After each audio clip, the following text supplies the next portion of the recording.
There's 3 meninges to the brain. Meninges are the outside coverings of the brain. So on this is the only one we have in the lab. So pay attention to this one. All right, this is the dura mater. It's durable and thick. So dura mater. You peel it back a little bit, and you see what's left of the pia mater, which is like a delicate little. You squish it, you can see it moving a little bit. That's the pia mater, and in Latin, pia means. And arachnoid matter, or arachnoid. So I see it good on this one. That's all these little spider webs. Think arachnoid, spider. So it's all the spider webs. A little bit. All right, we got the cerebrum. So all this front half of the brain is called the cerebrum. There's sulci and gyri. So sulci, those are going to be those little grooves all over the place. They're sulking. They're grooves. Sulci, gyri are the bumps. All those little bumps all over the brain. So sulci, gyri. All right, put 2 halves together. The little line down the middle is the longitudinal fissure. Remember, longitudinal is this way. Fissure is just a split. There's the lobes. Hopefully you know these lobes because you did the skull really well. Frontal. It's going to be the front part of the brain. Parietals are on the top. Occipital are on the back. It does not include this. Just this back part of the cerebrum. Sorry. And then the temporalis are going to be on the side. So those are your temples. All right. Corpus callosum. So you crack it in half. You get this little white matter right here. That's a little dead body laying around in the middle of your brain. That's the corpus callosum. Looks like those bumps. A dead body laying around? Corpus. The dead body laying around? Yeah, there's just one little white matter sitting there. That's the only thing that kind of looks like that.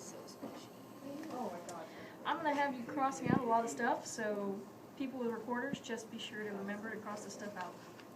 Dicephalon, cross it out. Right here, below the corpus callosum is this circle. That's the thalamus.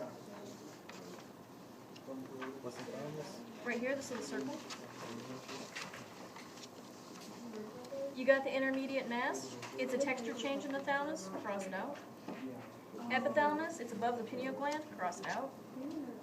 The pineal gland. So there's only one brain I have right here that has a pineal gland. It falls out a lot, so the brains near you may have been missing it. It looks like a tiny little pea. And it sits right here, right behind the thalamus and underneath the corpus callosum. So that little pea right there is the pineal gland. Very important. The hypothalamus, it's underneath the thalamus. So right here you go down. So it's tiny, it's like right here.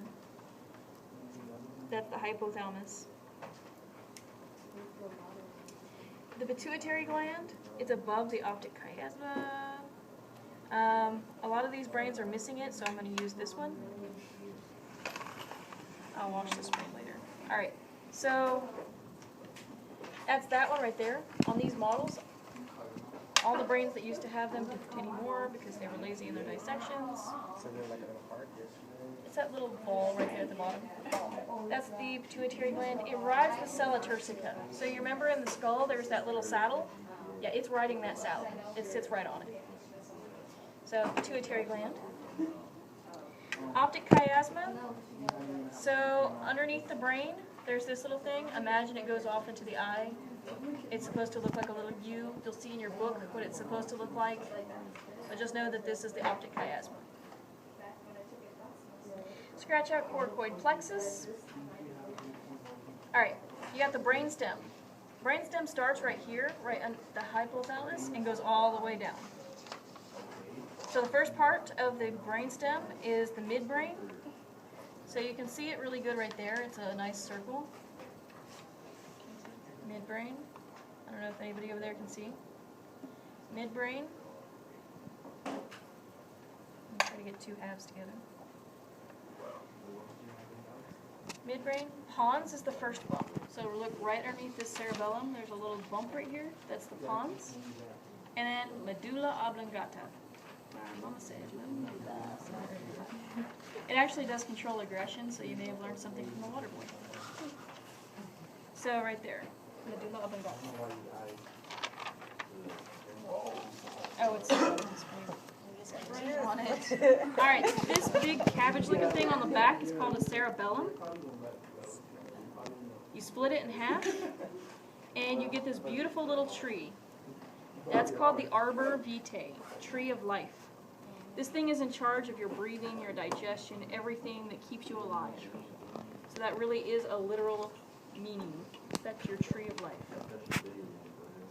All right, and the last three, the ventricles, don't worry about where they are so much, but if you are interested, you got the lateral, it's like going to be under here. Then you got the third and then the fourth. So do we need to know those? You don't need to know them, but some people like to know. I don't know why. They always ask me. So, and then you have the 12 cranial nerves. I expect you to know where they're coming from, where they're going to, and whether they're sensory, motor, or mixed. That's it.